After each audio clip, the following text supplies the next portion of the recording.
धोने वाली बहू। शादी के पहले से ही विभा को कपड़े धोने का बड़ा शौक था। कभी नल के नीचे तो कभी तालाब के पास। अरे मेरी नीली वाली लुंगी नहीं दिख रही है। विभा की अम्मा, कहाँ रखी है लुंगी? अरे वो तो विभा ने परसों ही धोकर रखी थी आपकी अलमारी में, देखो वहीं होगी।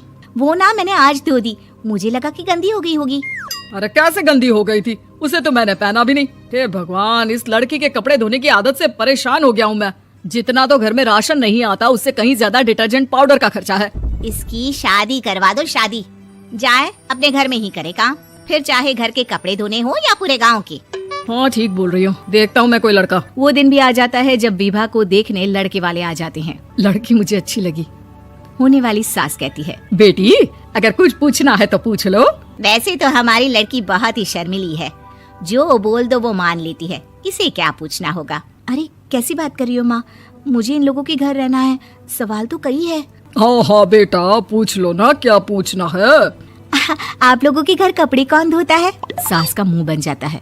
देखो, अगर तुम ये कहना चाहती हो कि तुम्हें कपड़े धोने नहीं आते तो सुन लो, कपड़े मैं ही धोती हूँ, लेकिन तुम्हारे आ जाने के बाद मैं रुमाल तक नहीं धोऊंगी। अरे चुप रहना भाग्यवान, बहू बेचारी घर आई नहीं, उसे डराना शुरू कर दिया।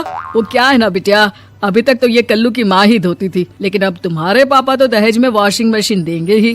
तभी विभा की माँ बोल पड़ती है, सवाल भी पूछा तो क्या। वैसे भाई साहब, मशीन की तो फिर भी कपड़े धोने की कैपेसिटी होती है, मतलब जो बिटिया दे रहे हैं ना विभा, इसे कपड़े धोने का बहुत शौक है। ये आप लोगों के क्या, आस पड़ोस गांव मोहल्ले सबके कपड़े धो दे और उफ तक ना करे। बाहर देखा नहीं आपने कितने कपड़े सूख रहे हैं?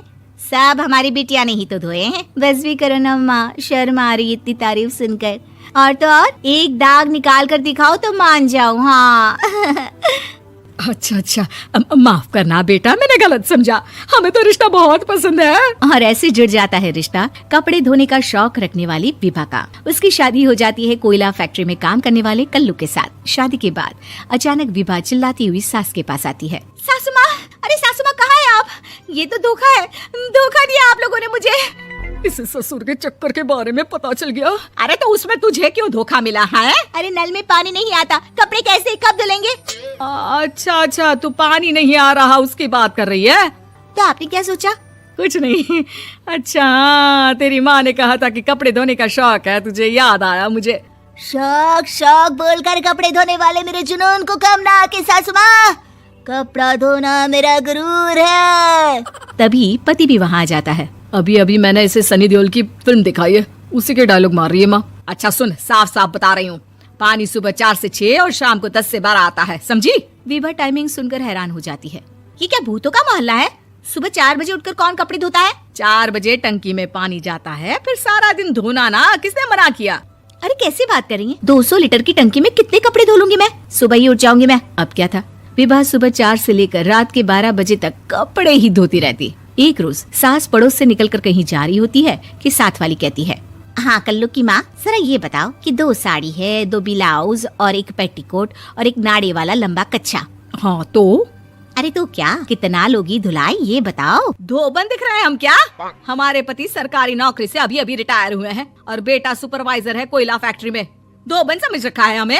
हाय रे कल्लू की अम्मा, माफ कर दो, वो तो मोहल्ले में यही सब बता रहे थे कि तुमने बहू को कपड़ा धुलवाने के काम में लगा दिया है। सास को पड़ोसन की बात सुनकर गुस्सा आ जाता है। वो घर पहुंचती है जहां घर के बाहर ही इतने सारे कपड़े सूख रहे होते हैं जितने कि किसी धोबन के घर पर। अरे ओ कल्लू की दुल्हन, बाहर निकल। माँ जी यहीं आ जाओ, बाथरूम में चादर धो रहे हैं हम। अरे अभी हम धोते हैं, तुमको बाहर निकलो। ये आस पड़ोस वाले बोल रहे हैं कि हम बहू से कपड़े धुलवा कर उसे कपड़ा धोने वाली बना दिए हैं। अरे छोड़ो ना माँ जी, किन लोगों की बातों में आती हो? आस पास के लोगों का तो काम ही होता है कि वो किसी तरह सास बहू को लड़ा दे। बहू सारे घर के कपड़े धोती है, ये क्या कम है? बोलिए। सास को भी लग जाता है कि वो बहू का ये सनकीपन नहीं छुड़वा सकती, इससे अच्छा है कि खुद ही चुप हो जाए। एक रोज सास और बहू मंदिर जाते हैं, जहाँ सास की साड़ी वहाँ खड़ी भीख मांगने वाली से मिलती है। माँ जी क्या बात है, आपकी साड़ी उस भिखारन से कितनी मिल रही है ना? हाँ देखो तो, दोनों की साड़ी मिल रही है। क्या बात है कल्लू की अम्मा, तुम खुद को तो अफसर की बीवी बताती हो और ऐसी सिंपल सी प्लेन साड़ी पहनकर घूमती हो। सिंपल और प्लेन नहीं है ये साड़ी। तो क्या सोने के धागे से फूल बने हैं? कुछ भी सासू माँ, कुछ भी।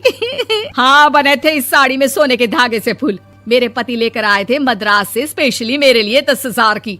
लगता है भाई साहब इस भिखारन के लिए भी सेम टू सेम साड़ी लेकर आए होंगे 10,000 की। सास उस वक्त कुछ नहीं कहती, लेकिन बहू के साथ घर आती है और अलमारी से एल्बम निकाल कर लाती है। ये साड़ी देख रही है, ये वही साड़ी है जिसे मैंने अभी पहना था।